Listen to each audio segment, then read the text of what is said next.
Have you ever encountered someone who staunchly defends a politician, leader, or public figure, regardless of the controversial statements they make? I'm sure we've all seen those devotees who passionately praise their chosen idol despite obvious flaws in logic and judgment. Let me ask you this. Have you ever been baffled by why an otherwise intelligent friend blindly follows a pundit who routinely argues against common interest? Or why someone excuses a wealthy businessman's callous policies by pointing to their financial success as proof of profound wisdom? If you've had frustrating experiences with seemingly intelligent yet stubborn devotees of irrational leaders or policies, then you'll likely relate to Carlo Cipola's famous writings on human behavior. Cipolla was an economic historian and professor who formally studied and classified various types of foolish thinking, teaching at the University of California, Berkeley. In the 1970s, Cipolla became fascinated by patterns of stupidity and unintelligent decision-making across societies throughout history. While we often think of stupidity as simply a lack of knowledge or intelligence, Cipolla argued it has fundamental laws and predictable root causes independent of other traits. His satirical yet insightful treatise proposes that human stupidity follows distinct mathematical patterns governing choices that go against common sense and self-interest. As the basis for his theory, Cipolla categorized people into 4 behavioral groups. The intelligent, those who benefit both themselves and others. The bandits, those who benefit only themselves by harming others. The unfortunate, those who cause harm while trying to help others. The stupid, those who harm both themselves and others. Cipolla argued it's this last group of stupid people, driven by an innate tendency towards nonsensical decisions that damage even their own interests, that baffles intelligent observers. And the root causes driving such stupidity come from characteristic flaws like arrogance, self-delusion, persistent ignorance, absent-mindedness, and more. So as we build up our story here about Wole Soyinka, somebody I respect so much, where do you think his stupidity lately comes from? Would it be his arrogance, his self-delusion about Nigeria, ignorance, which he wasn't initially? Could it be ignorance as he's aging, or just absent-mindedness stemming from early stages of dementia? We'll find out.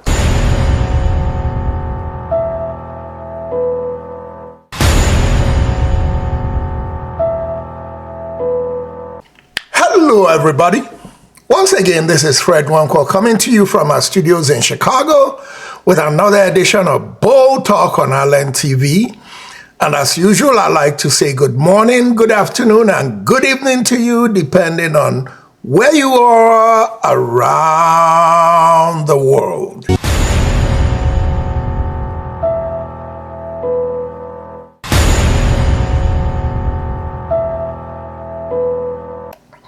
This episode is very painful for me. Very, very painful. Anybody who has followed my podcast will know that I hold Professor Wole Soyinka in very high places. I've been in so many arguments with so many people who probably saw who Wole Soyinka really is, way ahead of me. And I've been beaten up so bad. I don't mean physically, I mean the arguments. And it always ended as, you don't know that man, you don't know that man. And I refused to want to know that man that they were talking about, because I liked the man that I thought Professor Wole Soyinka was. As the election was going on, and I was seeing interviews with Wole Soyinka, doubt started creeping into my mind about where he stood on Nigeria matters. I always defended Wole Soyinka as a true Nigerian who believes in the Nigerian cause. I never saw a man that's a Yoruba man. There's nothing wrong with being a Yoruba man. It's like somebody talking about me and saying, in Fred, I never saw an Igbo man. It doesn't mean that I'm not Igbo. But what they're saying is they didn't see somebody who looked at Nigeria from the prism of a tribe. I never saw Wole Soyinka that way. I still don't see him that way. It's just that unfortunately, like Bola Ahmed Tinubu has done to so many Yorubas who you thought before now were upright people, somehow Bola Ahmed Tinubu has influenced their vision about Nigeria. And their vision about Nigeria is not even a Yoruba vision. It's a Bola Ahmed Tinubu vision. Because the Bola Ahmed Tinubu vision is not a good vision for Papa Awolowo's Yoruba people, for Papa Adebanjo Yoruba people. The Bola Ahmed Tinubu vision is a dubious cabal vision. And that dubious cabal vision has captured a Nigerian hero, Wole Soyinka. And in the twilight of his life, he's dwindling into a cabal-pocketed Nigerian. And here is a Nigerian son that should be celebrated as one of Nigeria's greatest heroes. It tells us why we have to be very careful, especially as we age, in the decisions we make. And I say to Professor Wole Soyinka, why? Why? Contrary to what people are saying on social media today and diminishing your intellect, I'll never do that. I still consider you a literary mind, one of Nigeria's best literary minds. But I don't understand how a literary mind like yours could be controlled by a drug-dealing mind, by a state and country embezzler of the magnitude of the man who is controlling you. I don't understand how Wole Soyinka could now be in the camp of the Bayo Ononugas of Nigeria and the Dele Alakes of Nigeria, who are the bigots of Nigeria. It hurts. And the things I'm going to say are not going to be too respectful, but I cannot be too respectful about a man who condemns Nigeria's youth and calls them fascists for standing up to fight to regain a country from rogues who have captured the country and is continuing on the line of wasting their future. What do you expect these youth to do, Professor Wole Soyinka? And what can you specifically say they did to you? This youth is called the Generation Z. Across the world, the Gen Z don't give a damn about your age, your position, or anything. They only respect your antecedents and the things you show them. And when you show them that they can trust you, they're going to embrace you. But when you put doubts in their minds, they're going to insult you. You call it insult. They call it fighting for their country. Mr. Wole Soyinka, your biggest problem with the youth is that they don't show you respect and that they go on social media and insult you. Mr. Wole Soyinka, you really have no moral justification to demand respect from the youth. The youth look at your own antecedents and it helps determine how they treat you. It was you who established the pirates cult. I call it cult, at the University of Ibadan. During the election, many within the pirates supported the obedient movement. You, as the founder of the pirates, was not able to control who they support or who they don't support. But you now criticize Peter Obi for not controlling the obedience and the things they do. Wouldn't you call that double standards, Mr. Soyinka? Nigerians are sick and tired of your generation. I was at a conference at Sheraton Hotel in 2012. I was visiting Nigeria. You were there. Tunji Braithwaite, I think Tunji is the first name, was there. The brilliant lady from River State, Ankyo Briggs, was there. My cousin, Ato Wankwo, was there. Nneawodo was there. And so many dignitaries of your generation, add a few years, remove a few years, we're all there. Some of them are now dead. But as you guys spoke one by one, it was something that had to do with the national conference, preparing for it.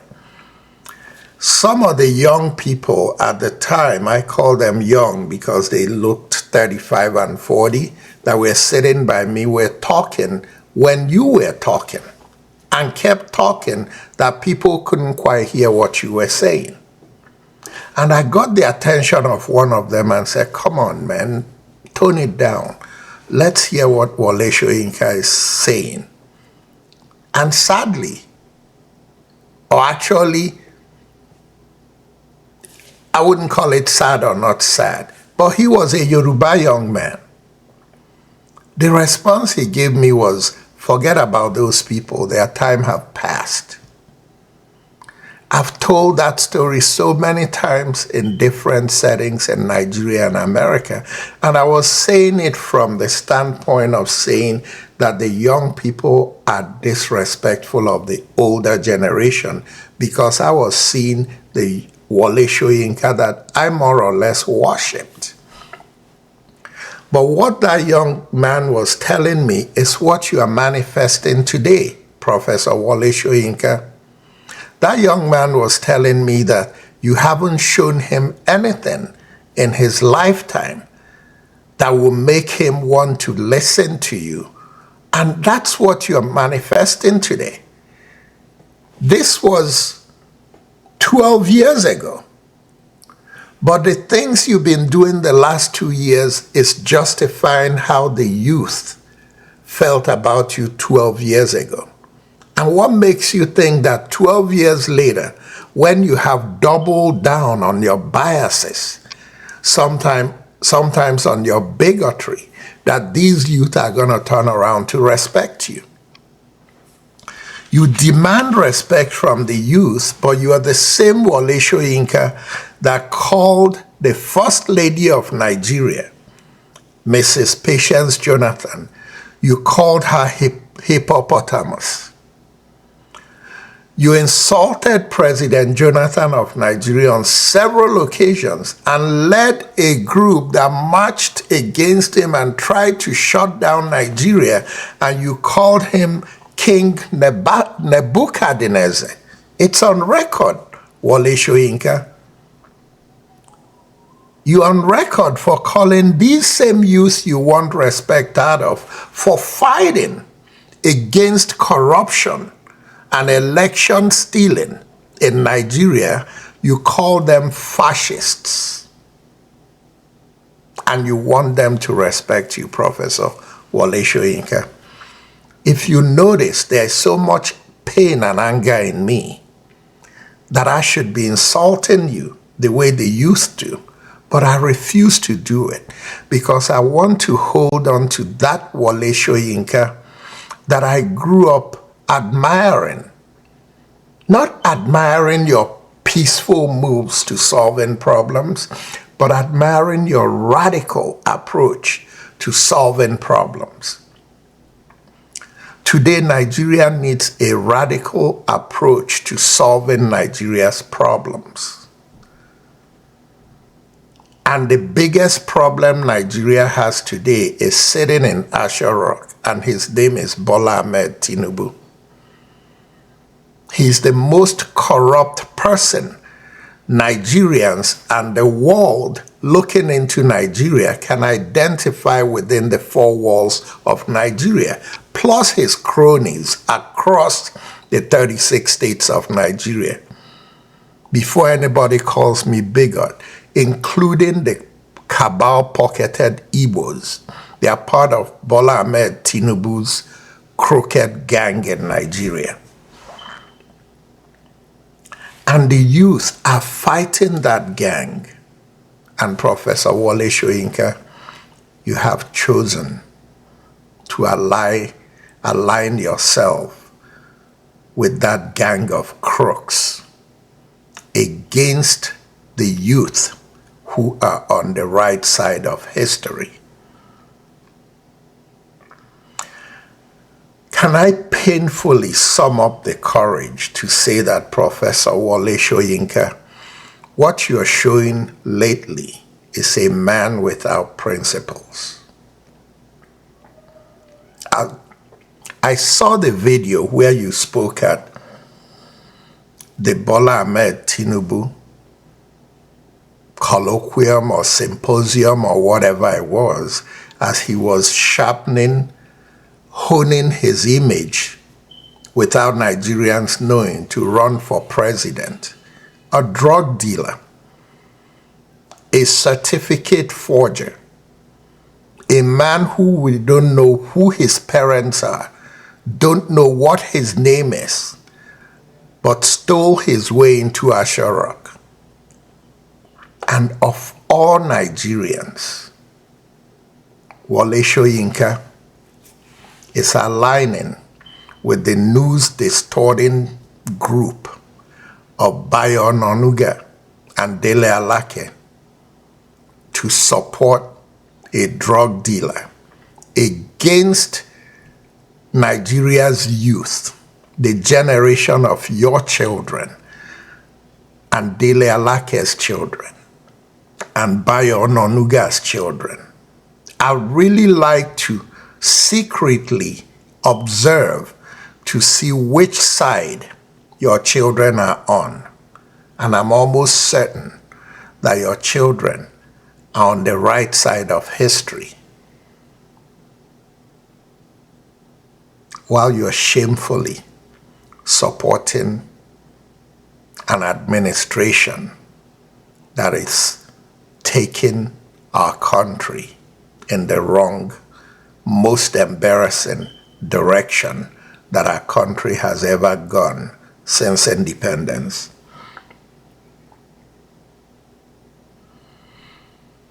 I had my reservations, but I never brought it up. But your claim to fame is that you're the Nobel Prize winner for literature in 1986. Are you really the African choice for Nobel Prize for literature in 1986, Professor Wole Soyinka? Or just like you're doing to the youth, for your personal interest, going against them? Did you go against the morals and the ethics of your fellow African writers and playwrights when you decided to go and accept the Nobel Prize as an afterthought because the field was empty and the African writers were boycotting the Nobel Prize in 1986. That's just food for thought. I hurt tremendously, and I've weighed my words carefully. I had respect for you. I still want to have respect for you. In 1919 in the United States, the Chicago White Sox baseball team had a scandal.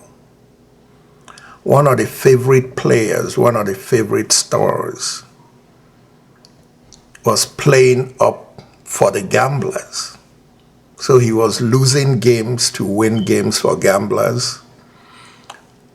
And when he was tried and found guilty for that, the fans were so shattered. The fans were standing outside and yelling, "Hey Joe, hey Joe, please say it ain't so, please say it ain't so." Today I'm saying to one of my biggest heroes of past in Nigeria, Professor Wole Soyinka, please say it ain't so. Please say that this is old age. Please say that this is not you. I never knew that I would be wishing somebody I respect so much and wishing them well by saying, I wish that what's going on is that he's setting into early stages of dementia.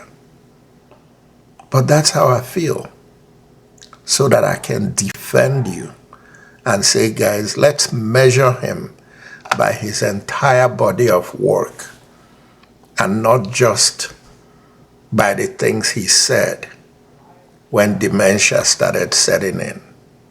Tears in my eyes as I show the sound bites of people saying about Professor Wole Soyinka things that I couldn't say about you because I have so much respect.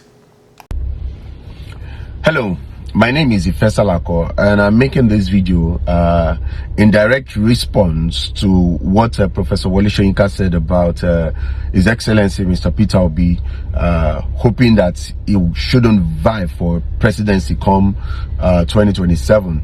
And his reason being that the obedient lacks good conduct, that we which I am one of them, we the obedient, we don't conduct ourselves properly. You know, to start with, sir, what you said doesn't make any sense to start with, because the obedient are not literally going to run government if when Peter Obi becomes president. But let's even assume that it is about the followers, because that's what you kept on hammering on. The followers of Peter Obi, they lack good conduct, they are rude, they are fascist, whatever you want to call us, right? But the man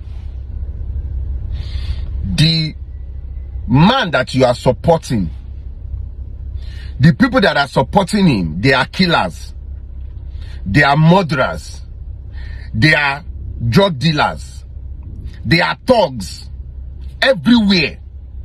They are literally, they are constituting daily nuisance across the country, the person you are supporting. But you have the, you know, because apparently because you are a noble laureate. See, Esa, Agbaman Toleni, sir. Let me speak to you in Yoruba, in the language you understand most. Agbaman Toleni, Agbatinyo Tole, Professor Wole Soyinka, and Daleru. And you should actually just, at your age, at 89, people should come to you. You should be where they come to for advice, for resolution of conflict, not the one causing conflict. Professor Wole Soyinka, you shouldn't be causing conflict in this country at your age. If let's even go by what you have caused in this country.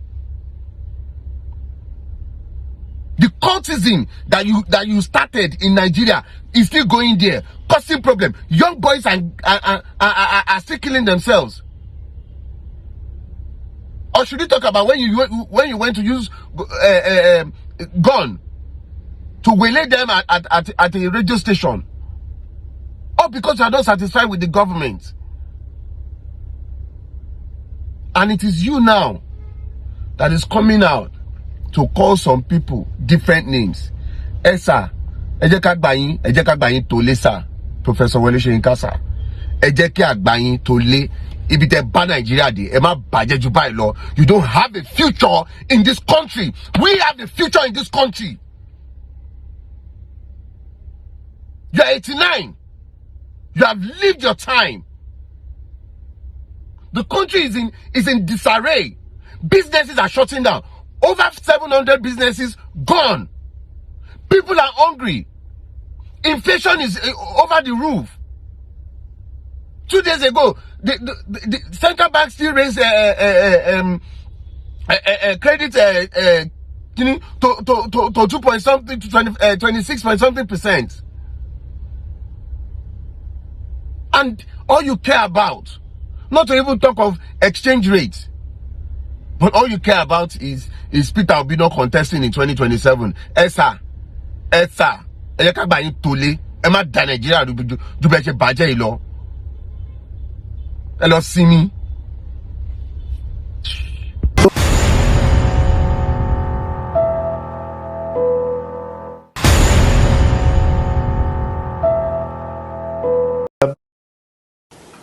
I was a member of the Pious Confraternity in 75. And guess what? The principle, the rudder blades that he put together at that time is what is in me. And part of it is that you say it as it is. And on deck we'll say, is no friend, no foe. And that's why I'd like people to, what I'm going to say now, I'd like people to look at it. He won't mind. He created, this part of people like him and Fela Kuti created this man sitting in front of you, and that's what they were known for. Professor doesn't understand the social media. He's way out of his league. When I say way out of his league, I don't mean intellectually. Even I, at my age, I'll be 70 next year, you know, I struggled to keep up. So I've ignored some aspects. There is nothing called social media. The social media is not, this is, you can't say this is the social media. It's amorphous. It's amorphous. And some of the things that he complains about are societal problems. It's the marketplace. And so if you go to the marketplace and you mingle with them, you take it, the good, the bad, and the ugly. He is complaining about the language they use in the social media. He called the first lady. It was said that he called her a shippopotamus. I stand to be corrected. If he says he didn't say that, I'll take it in good faith. But that's the report that we got. So it's a, even when members of the Pirates now had a song and were singing during the campaign, he was the one who taught us to react to social issues. We didn't take it personal with the man. But that's what we did all our life when we were in school, fighting every day. I've been in this so-called struggle for a long time. And he was our motivator. So, but I also, and respectfully, I don't mean it in any derogatory manner, that I think that it's probably gone a bit too far. It's now time to take a back seat. Because age, whether you like it or not, sometimes I'm on air. Look at now, I was trying to remember Atedo Peterside's name. Do you understand? Sometimes I'm on air and I'm holding the table. And you know, Sheriff, my guy, I hold him by the collar and say, I make a bit of fun out of it, but it is what it is. You forget, and age has, and I think that he doesn't understand what the social media is. When he was trying to pick up a fight with the OB, he said that they are obedient. They are not obedient. They are not. Did you ever hear that? In fact, I don't even think the obedience were even member of any Labour Party. They were just there, you know. And in the social media, you put yourself into group. They put this group together. They tell you, click like, you become a member. I mean, so I think that if he properly understood what the social media is all about, he wouldn't bother. And then those who surround him and are putting an ethnic coloration in everything, good luck to them. I'm not into all that. You know, because I do get a feeling that some people are saying, oh, it's against Yoruba. It's all a whole lot of nonsense. People run for ethnic cover when their competence is tested and is in doubt.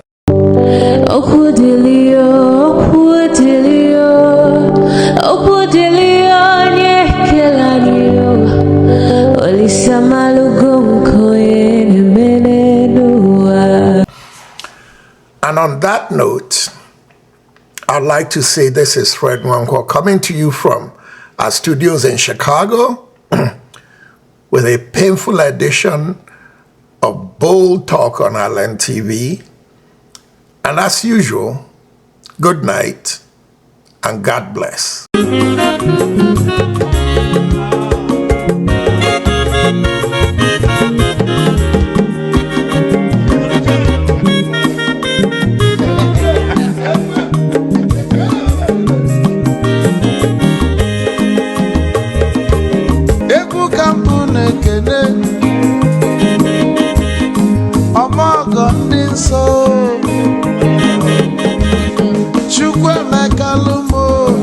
Chukwu negaje esi nwanne m ekene ịlapụlụ ife niile na-eme wee bịa nke gosili na anyị na gị bụ nwanne wisdom ga-adị ka nye gị maịkị ka ogobanya bụ egwu isili maxi ọ bụ na-etiri egwu a malụkwa malụ n'imego m ife ọjọọ wee sị gị nwanne m ife ọkụ na ịchọlụ na ngeme wisdom onume ekene gị gbamanwụ iyo biko lapụ nabasị zoro zoro zoro zoro